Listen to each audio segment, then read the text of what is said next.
Right, so let's get into the Christmas shows here. So, not everything was a Christmas special. Just a show running regularly around Christmas time would have an episode dedicated to Christmas. A lot of shows did this, and other holidays as well.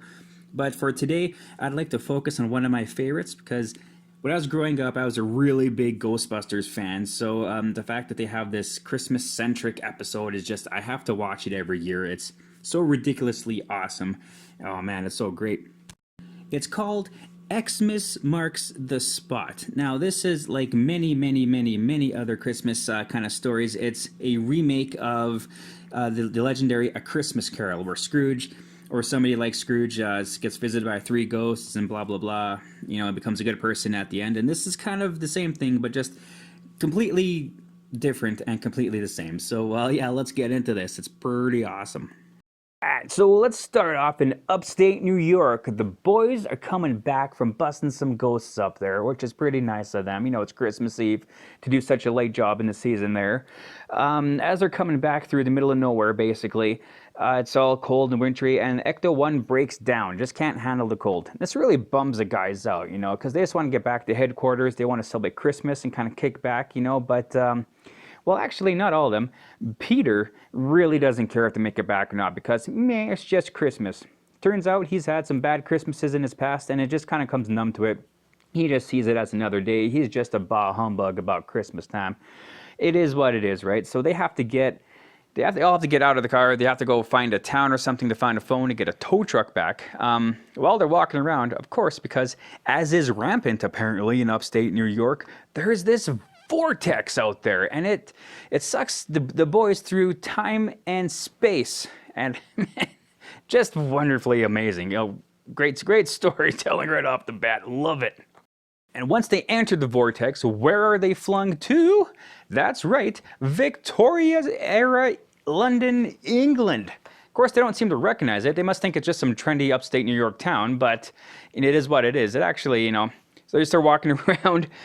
They see some ghost activity. There's ghosts coming out of someone's house, which, as if you look at, it's Jacob Marley, you know, in his chains and all. They see that. They hear some more ghost kind of activity inside, so they break into this house. They go looking around. They see three ghosts in there tormenting this one poor old man. And of course, you know, they're the Ghostbusters, so they bust these ghosts. And the old man is so happy, but he doesn't want to pay them any money because he's really stingy for some reason. He gives them just a coin. They say, yeah, whatever. They leave. They somehow, I guess, they go through the vortex and come back. They find Ecto-1. Of course, it starts no problem after sitting cold, you know, in the snow. But hey, it is what it is. And that's great. They go back to the city and they back to headquarters and get ready for Christmas preparations. They plan on going downtown to get a Christmas tree and get all this kind of stuff they need, but they notice that everybody is really mad at each other. Everyone's yelling bah humbug. Even Janine, who loves Christmas normally, is really angry at them for bringing up Christmas all the time. So something's really strange. They don't know what's going on.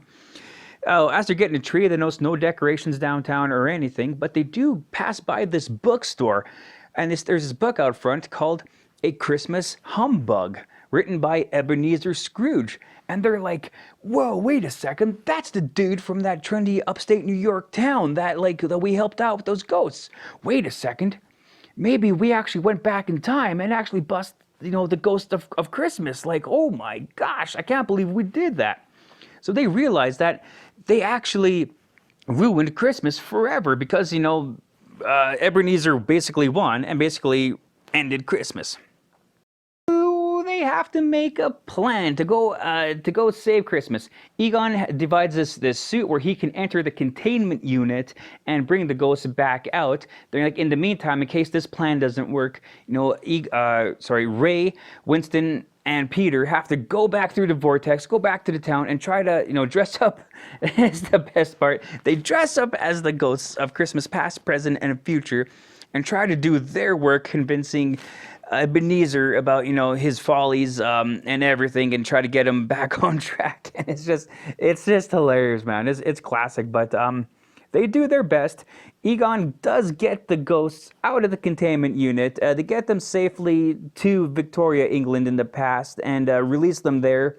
And then the story kind of begins anew of where it was at the very beginning. So Just a great, great story of like classic Ghostbusters. You know, it's funny, it's really entertaining. It's such a great story. So, oh man, at the end of it, of course, you know they all go back to the headquarters. They celebrate Christmas with Janine, who loves Christmas again, and Slimer and Peter, of course, you know, who kind of like how Ebenezer had to learn the meaning of Christmas and kind of cheer with everybody else. Peter did too, as well. It's like once with Christmas gone, he really missed it. He kind of didn't realize what he had until it was gone. So he's kind of got that Christmas spirit back now. So that's great, and just. So this is just a great kind of Christmas story. Nice little rendition of this Christmas Carol, A Christmas Carol. Of course, out of all the made, this is definitely one of my favorites. So really, you know, I'd say thank you to the Ghostbusters for for this special because it's just wicked awesome. And thank you all very much for watching this. I hope you liked this as much as I did, and I hope you have a happy New Year and Merry Christmas or whatever else you celebrate. And you know, have a great time. Thanks very much. Bye.